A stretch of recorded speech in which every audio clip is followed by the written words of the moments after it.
Number, number two, asking Israel to stop aggression and at the same time permit the convoys to enter Gaza with the food, with water, with medication and necessary, and it is all right.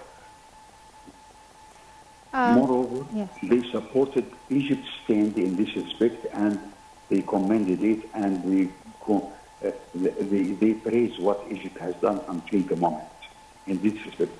These are the fourth thing is that the communique highlighted the importance of pressurizing or pressing Israel to stop its aggression through all possible means.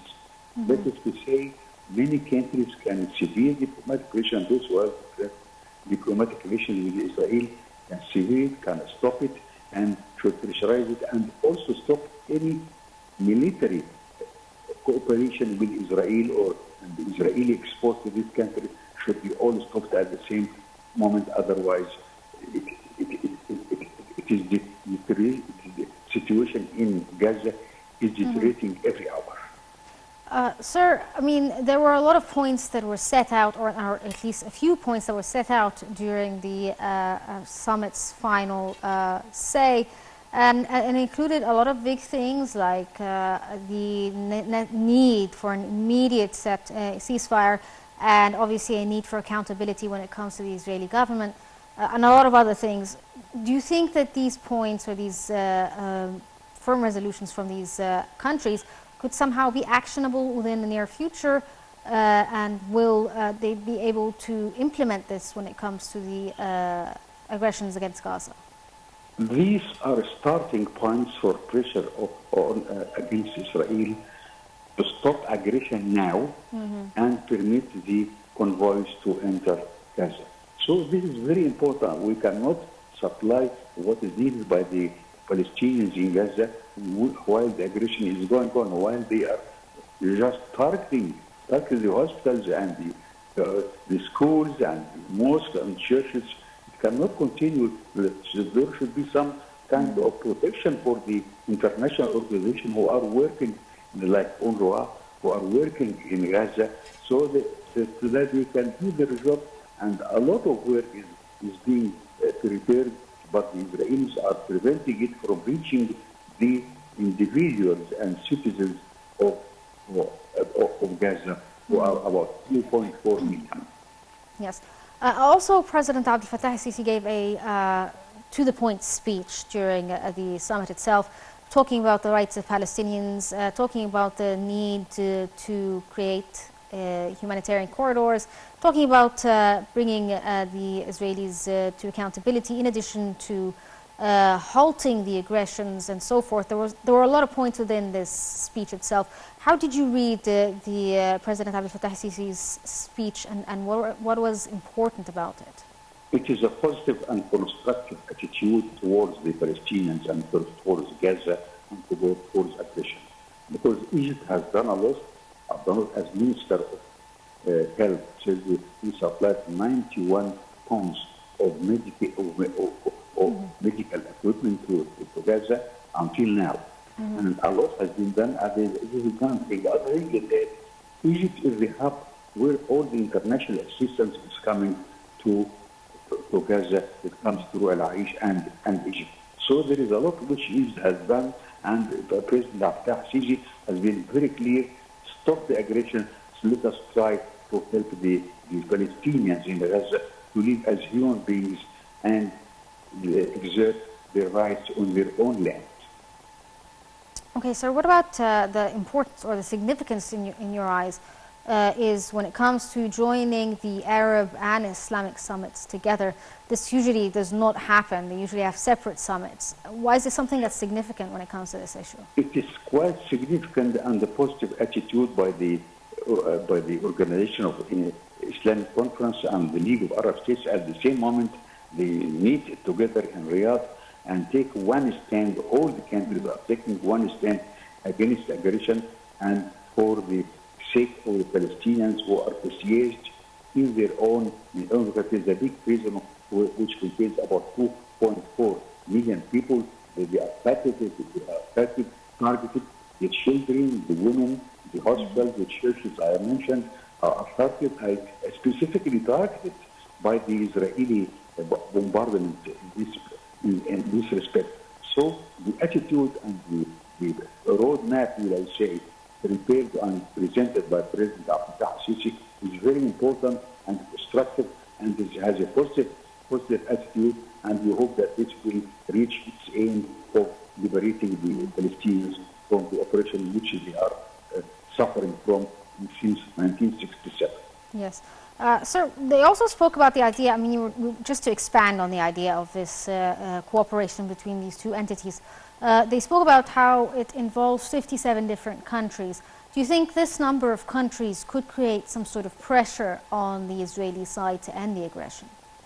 Yes, they can, if they want. That is very important. When we speak about 67 countries, not just a couple or 3 or 4 countries, 67 countries in Africa, in Europe, in Asia, all of them are coming together and having one stand. This is a very, very big pressure on Israel to stop aggression and begin negotiation, a peaceful settlement for the Palestinian cause. Otherwise, the situation is deteriorating every month, and Israel is the culprit in this respect, in front of all the world. And we have seen demonstrations in London, in Paris, in Washington, in New York, all over in Latin America. Several Latin American countries have severe diplomatic relations, and the Arab countries, of course, have severe diplomatic relations with Israel because of this aggression. So the aggression must stop now, and the humanitarian aid should reach the Palestinians in Gaza now, not tomorrow. Yes, and as you were saying, it has to stop now because obviously the situation, the humanitarian situation right now in Gaza is quite dire. And in fact, this is one of the talking points of the final statement of the summit itself, is that they spoke about a demand for an immediate breaking of the ceasefire. How can this actually be achieved? And who will break the ceasefire? Who will break, rather, the blockade of the Gaza Strip? The aggression should stop at the moment, and the blockade should end because it is blockade. They are preventing even air and oxygen from the people, yes. Not only water, and because they are hiding from the bombings of the Israelis. So a lot of suffering by the Palestinians in their own land by this Israeli aggression on the Palestinians. And at the same time, when we see that the hundreds of thousands and tens of thousands of children are casualties are dead because of this aggression, it's something against humanity, against international law, against all the humanitarian principles of the United Nations, of UNESCO, and all other NGOs who are working in this respect. They are all condemning what Israel is doing and should be stopped now, because otherwise situation will spread in other countries, and Israel is will be big loser in this respect. Yes. Sir, what about the idea of, they spoke about, one of the talking points here was to hold the Israeli government accountable for their actions, specifically when it comes to international laws and violations thereof. How are they going to do this? I mean, will they form some sort of body? Will they appeal to the International Criminal Court? How is this going to work?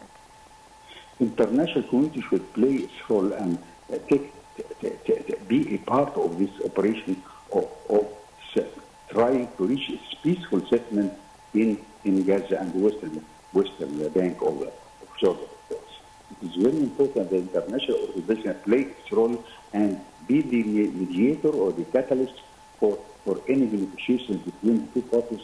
First step in this respect should be stopping the attacking the Palestinians in their own land and trying to reach a peaceful settlement gradually, if possible. That is the only possible way, gradually, so that we reach at the end of the day that these people can live as human beings in their own land. International organization has a role to play, and they can play it. And before that, the United Nations, they have severe relations with the South Africa because of apartheid. What is we are seeing now from Israel is more dreadful than apartheid itself.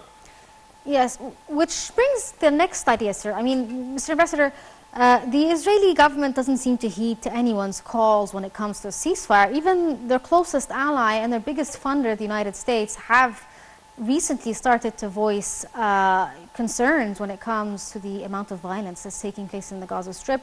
We saw Benjamin Netanyahu yesterday come out in a speech talking about the fact that they're not going to back down and the war goes on. How can anyone reason with someone who's just like out there deciding that this is not going to stop? The biggest supporter to Israel is the United States. Yes. When the United States itself expresses concern with what it is doing, this means that this is as a warning to the Israeli government and to Netanyahu. So what he is doing now, because he is creating havoc in the area, creating havoc in the Middle East, and also spreading violence in the world. This will be a very dreadful language in speaking to others, and he will be suffering at the end of the day, and he will be losing this war, because all the world, including the United States now, are condemning this aggression and asking for a peaceful settlement and supply of necessary means of life to Palestinians in Gaza. But again, we go back to the idea of the fact that the current Israeli government does not want to settle this dispute or settle the aggression, basically, because even Hamas has offered to exchange, release hostages, about 100. The Israelis are still refusing. I mean, how does this work, and what is the actual Israeli goal if it is not to release these hostages? They are gaining time. They are trying to gain time on pressurizing the Palestinians in Gaza. They have released 100 hostages from Hamas and 100 hostages from Israel. That is minimal. That is something it does not constitute anything. There are 2.4 million people who are hostages in their own land for several years now, for decades, and should be freed, first of all. Second, other countries, other governments, other heads of states have to pressurize Netanyahu himself to do something positive, because all what he's doing is attacking and the violence, and at the end of the day, he will be the biggest loser in this respect, unless the international community, that is the United States, the Western Europe, the United Nations, and all the other NGOs, put their hands together to force Israel to stop aggression. That is the most important thing at the moment. Stop aggression now, and let us speak and have a dialogue with the concerned parties, that is the Palestinians and Israelis. Okay, sir, what about the demonstrations that have been taking place around the world? Thanks to social media, the Western Hemisphere have been able to access a true footage or unbiased footage when it comes to what's actually happening on the ground in Gaza. So we've seen an increase in the number of pro-Palestinian protests in the Western Hemisphere of this world. Do you think that this will also add pressure on Western governments and the Israeli government?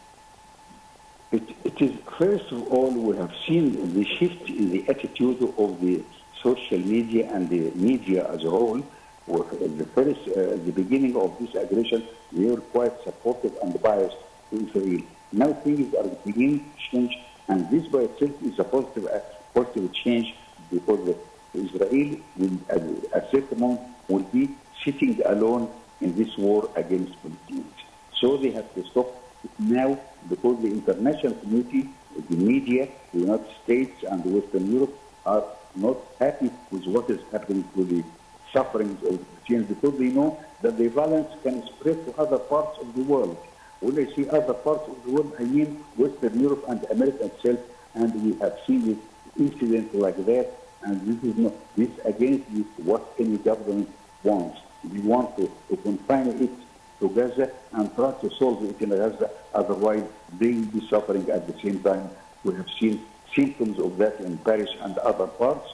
They are fearing that this violence could spread to their own countries and also to the Middle East as a whole. Yes, also during the summit yesterday, we saw a number of leaders talking about international charters and how there shouldn't be double standards when it comes to the application of these charters. including holding the government of Israel accountable for violations, war crimes, crimes against humanity, and so forth. Do you think that this is something that is actually possible, or will the U.S. be there to veto any such action when it comes to the Israeli government? The Israelis or the Israeli government, I say, because some Israelis are against this war. That's very clear, and you have seen it in several instances. Some Israelis are against the war by itself. So the pressure by the countries of the organization and the Arab Organization of Islamic Conference and the Arab League is very important, because many of them have diplomatic, military, and economic relations with Israel. They have to pressure Israel will not stop until it has a strong pressure from all over the world. And it is beginning to appear now, thanks to what is happening now, what happened in Riyadh, and the President Abdel Fattah has been very clear in this effect, and also the Western world is beginning to shift against what is happening to Palestinians, who are not speaking for politics in this respect, but from humanitarian point of view, it is genocide and war crimes which are punishable by international law. Okay, Ambassador Ayoub, Minister Plenipotentiary of Commerce, thank you so much for joining us. We're going to take a short break and move on with the rest of the episode.